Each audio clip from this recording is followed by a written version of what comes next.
Hey there, Joshua here with my brother and co-host Eli from This Is Something.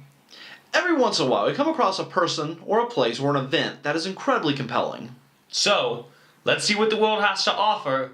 This is interesting.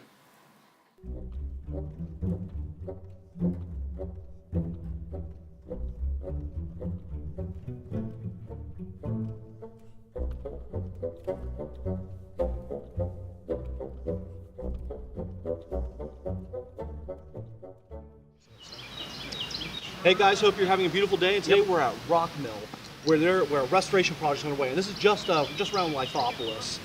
So right near Lancaster, right near Columbus, Central Ohio area, and this is one of 13 mills that is the only one. It's the only one left, and they're restoring it. So we're gonna go in. We're gonna talk to some people, and let's go take a look, guys.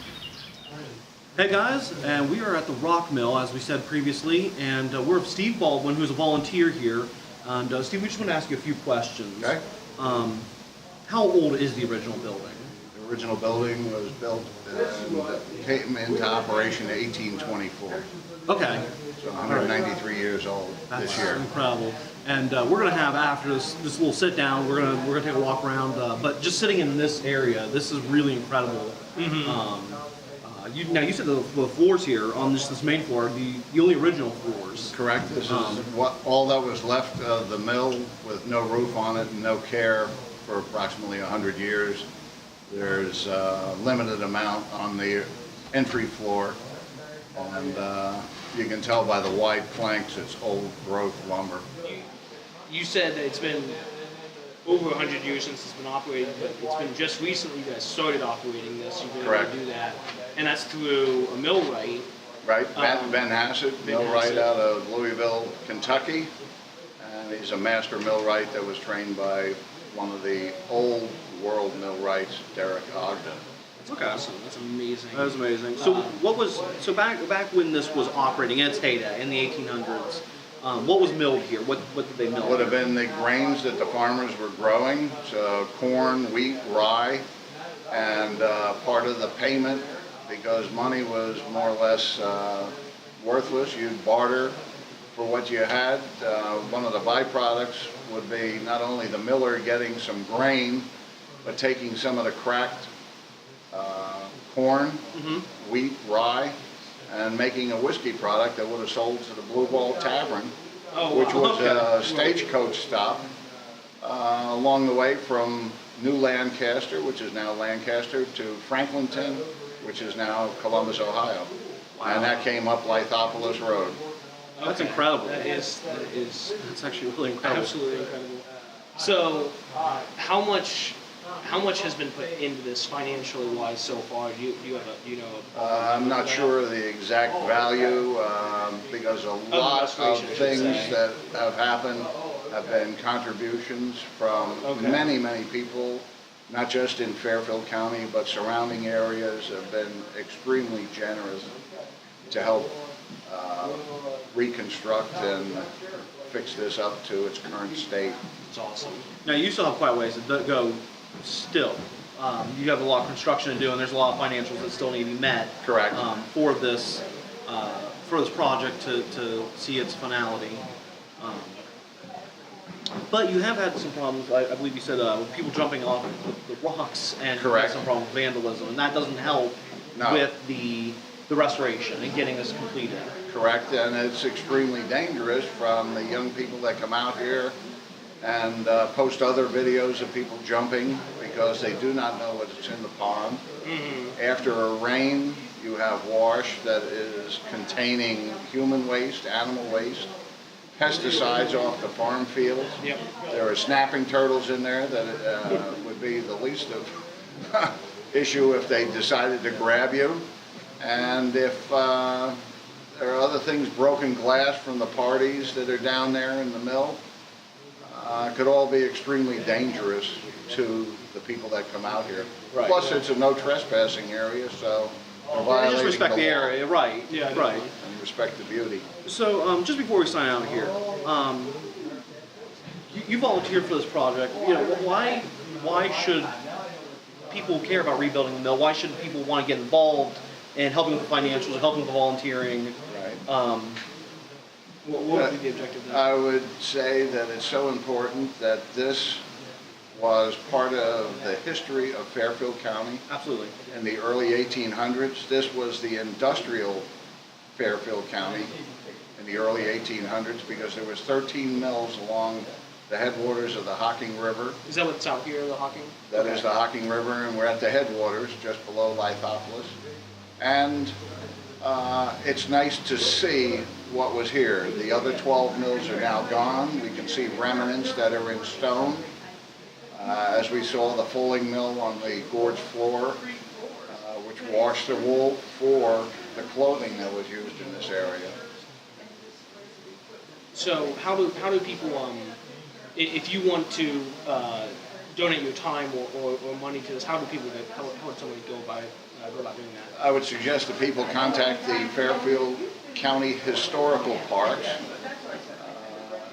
and their phone number, come in and see us, and their phone number is on the brochure that we have for the other parks that are in Fairfield County. Yeah, and we'll end this with some information on how you guys can get involved, either financially or for the volunteer. We'll have a website, we'll have a phone number, we'll have all that here at the end of this episode.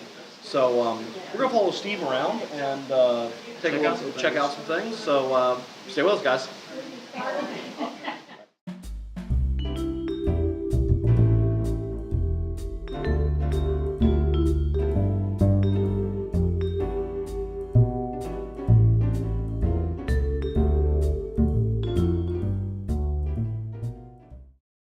The skeleton of the building is pretty much all original. Other than what was bad, we would fix that part of it. But everything you're looking at on the outside, the siding, the windows, the shutters, this little overhang, the roof, that's all new. Okay. That's all been put on since 06, 05.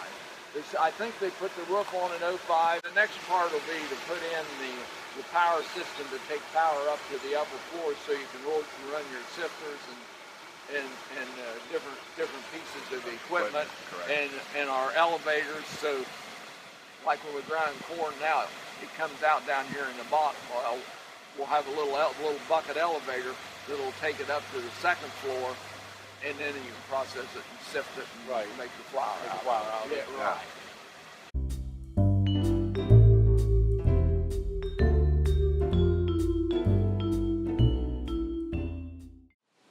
In those days, it was tough to stay alive, so you took what was around you. Okay.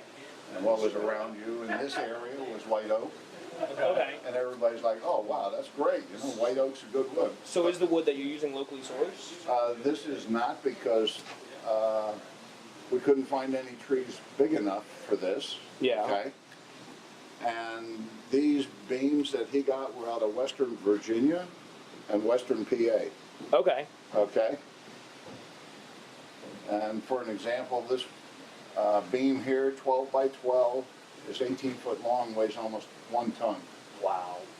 Okay. I know they were saying that some of the beams up there will go all the way through the Correct. through the building and everything. And we can show you that right here. Like Ed was saying, we replaced what was there. Mm-hmm. You have this is the original beam, Okay. and this runs 65 foot. It's one tree. Okay, and it Goes goes all from the the way. basement to the top of the mill. Okay. Okay, and you can see what insects had eaten away. Yeah. Okay, and there was no sill. When he was talking, there was nothing here. There was nothing here. You can see the gears. This is where Ed was just talking about, Mr. Shaw was just talking about what happened.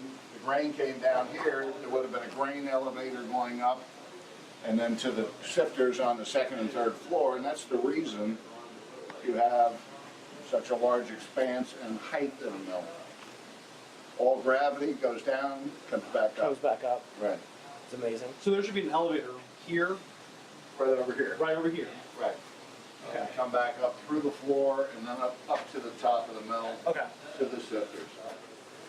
But he carved a little section here for the vertical shaft to come up to the main gear.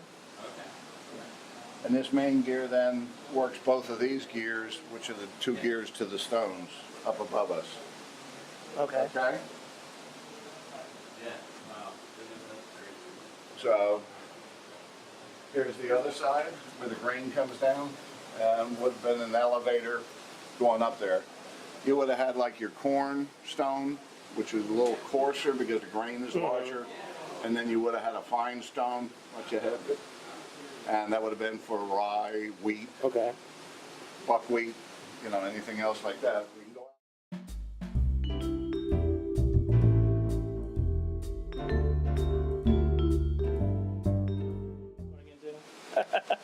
still there, Sweet. so you don't want to run into it, right? I'll try not to. Okay.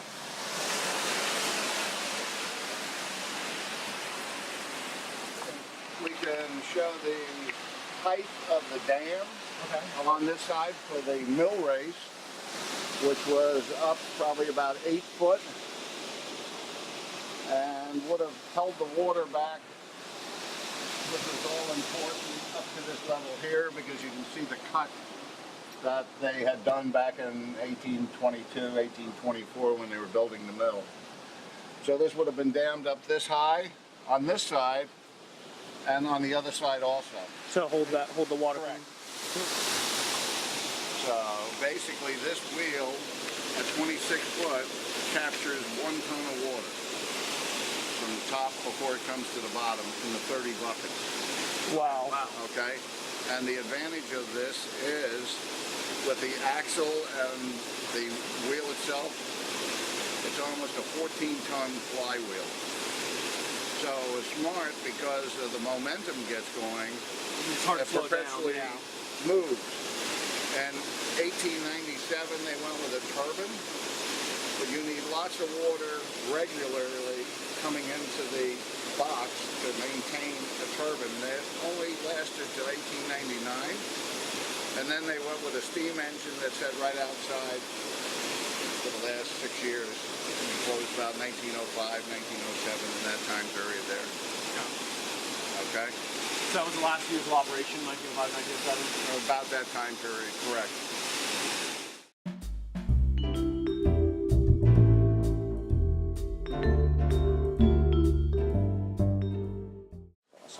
But see here, you can operate the water. You can look out the window. You can see Right. see where the water. Yeah, Right. we were just Go out out there to a little bit ago down there on the... Down to the floor, you want to see that and look Yeah. out, as the miller would have seen. Yeah, sure, yeah. That was great. That's right by there. Okay.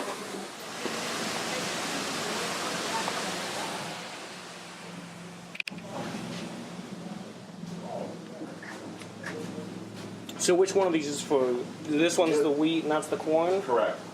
Okay. This one's the wheat here.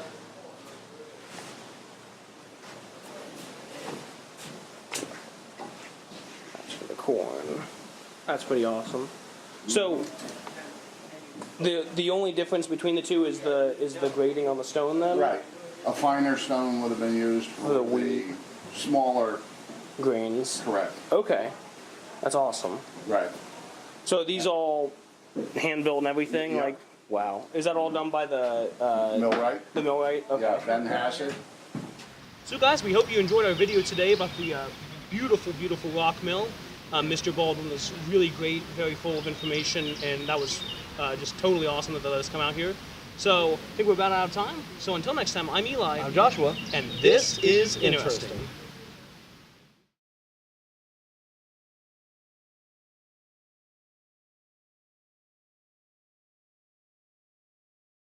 We hope you liked today's video.